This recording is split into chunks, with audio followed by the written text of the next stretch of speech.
PELD랑 PSLD 다 같은 한구멍 수술이라는데 똑같은 거 아닌가? 단일공 수술이라는데 차이가 뭐 있을까? 다르다면은 내 허리에 맞는 수술은 뭘까? 척추 내시경 잘 모르겠는데 라고 말씀하시는 분들 많으시지요? 안녕하세요. 반갑습니다. 저는 서울대병원 교수 출신 원장 허리뼈 닥터리 이영주 원장입니다. 저는 수년간 척추 질환 환자분들을 전문으로 치료해 오면서 척추 내시경 수술을 많이 하고 있는데요. 환자분들이 단일공 수술, 한구멍 수술이라는 이름에서 모든 수술이 다 똑같을 거라는 오해를 하시는 거를 자주 봅니다. 한구멍 수술이라고 해서 모두 다 같은 게 아닙니다, 여러분. 하지만 90년대 개발된 PELD라는 수술은 단순하게 옆구리로 들어가서요 디스크만 제거하지만 PSLD라는 수술은요 복잡한 척추 협착증과 재수술 까지도 가능한 4세대 고난도 수술이라는 점에서 큰 차이가 있습니다. 실제로 최근에 PELD 수술을 다른 병원에서 받아오셨다가 증상이 해결되지 않아서 저희 병원을 찾아오시는 분들이 꽤 많이 늘어나고 있습니다. 왜냐하면 환자분의 상태에 따라서 적합한 수술법이 다른데 한구멍이 좋다고 해서 무조건 한구멍으로 이렇게 해결하려고 하는 치료법을 선택했기 때문입니다. 다행히도 오늘 이 영상에서는 단일공 척추 내시경 수술의 종류와 차이점, 그리고 환자분의 상태에 따라 어떻게 다른지, 어떤 게 적합한지 명확하게 알려드리도록 하겠습니다. 특히 PELD와 PSLD의 결정적인 차이점 3가지를 상세히 설명해 드리도록 하겠습니다. 이 영상을 보신다면 왜 부산에서도 제주도에서도 해외에서도 저희 병원에서 PSLD 수술을 받기 위해서 찾아오시는지 이해하실 수 있을 겁니다. 더불어 본인의 상태에 가장 적합한 수술법이 무엇인지 파악하실 수도 있으실 겁니다. 단일공 척추 내시경의 진화, 세대별 차이점을 알고 계시나요? 90년대 개발된 PELD 2세대라고 할 수 있죠. 당시에는 이게 혁신적인 수술법이었습니다. 왜냐면 이렇게 살을 쫙 째는 게 아니라 옆구리로 이렇게 들어가서 돌출해 돼 있는 디스크를 탁탁탁 그것만 제거하기 때문입니다. 이게 0.5cm, 0.6cm 밖에 상처가 나지 않아서 와 되게 획기적이었죠. 하지만 PELD에는 명확한 한계가 있습니다. 바로 디스크. 단순히 이렇게 나온 디스크만 해결을 해준다는 점에서 조금 한계가 있었죠. 하지만 4세대인 지금 PSLD는 같은 한구멍인데요. 0.84mm죠. 0.8에서 0.9 정도라고 치면 되는데 이 구멍으로도 후방으로 옆이 아닌 뒤로 들어가서 디스크는 물론이고 협착증까지 심지어 수술한 부위죠. 수술한 부위를 다시 들어가는 그런 수술까지도 가능하게 되었습니다. 여기 그림 보시면 저희 새로 나온 기구들도 그 한구멍이지만 들어가는 기구들이 매우 다르거든요. 그래서 다른 기구들이 개발이 되면서 새롭게 수술이 진행되고 있습니다. 그래서 PELD 수술, 옛날 2세대 수술을 받고 찾아오시는 분들이 가장 흔하게 하시는 말씀이 한구멍이라고 하는 수술이라고 해서 다 똑같은 건 줄 알았어요 라고 말씀을 많이 해요. 안타깝게도 이런 오해 때문에 불필요한 고통을 겪으시는 분들이 많습니다. 실제 사례를 들어보도록 하겠습니다.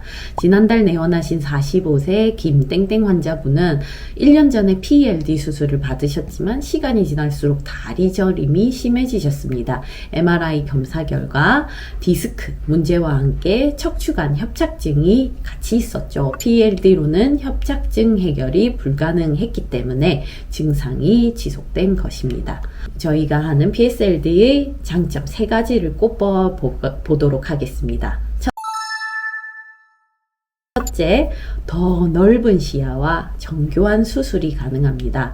일반적인 PELD는 옆구리에 이렇게 비스듬하게 접근하다 보니까 시야가 제한적일 수밖에 없습니다. 반면 PSLD는 후방에서 직접적으로 접근해서 신경관도 다 보이죠. 황색인데도 다 보이죠? 그리고 디스크 모두 다 확인할 수 있는 수술입니다.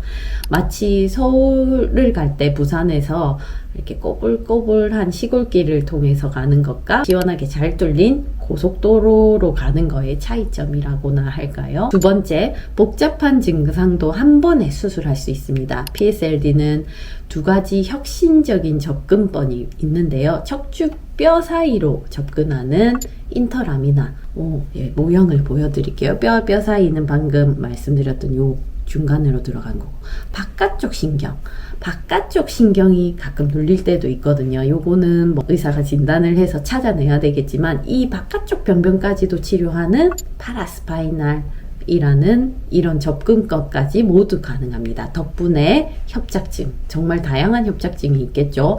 안쪽에서 눌리는 거, 바깥쪽에서 눌리는 거, 그리고 디스크 수술까지 모두 가능합니다. 더 놀라운 점은요, 목도 가능합니다. 목 수술도 이 PSLD 수술로 목 디스크, 목 협착증 환자에서도 적응이 가능합니다. 이거는 PSCD라는 이름으로 불리는데요. 목 척추 수술의 새로운 지평을 열었다고 할 수 있겠습니다. 세 번째, 빠른 회복과 일상복귀가 가능합니다. 1cm 내외 절개만으로 수술이 가능해서 대부분 환자들이 하루 만에 퇴원하십니다. PLD는 0.5cm이긴 하지만 0cm랑 거의 차이는 나지 않습니다. 통증도 크게 차이는 없고요. 최근 수술 받으신 60대 박땡땡님 환자분 같은 경우에는 수술 3일 후에 가벼운 산책이 가능하고 2주 후에는 바로 일하시는 것도 가능하셨습니다. 그래서 제가 드리고 싶은 말씀은 정확한 진단이 수술 성공의 바로 핵심입니다. 중요한 것은 환자가 개개인의 상태에 맞는 최적의 수술법을 선택하는 것입니다. PLD가 나쁜 수술이 결코 아닙니다. 제가 하고 싶은 말은 PLD가 미치고 PSLD가 위라는 말은 아닙니다.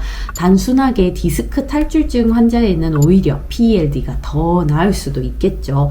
하지만 협착증이 동반되었다거나 복잡한 케이스라면 PSLD가 반드시 필요할 것입니다. 제가 이렇게 오랜 기간 척추 수술을 해오면서 깨달은 한 가지는요, 수술의 성공은 정확한 진단에서 시작된다는 것입니다. 그래서 저희 병원은 초진 시에 충분한 상담 시간을 가지고 MRI는 물론 다양한 검사를 통해서 정확한 진단을 내리려고 노력하고 있습니다. 수술을 고민하시는 분들을 위해 마지막으로 체크리스트 하나 준비했습니다.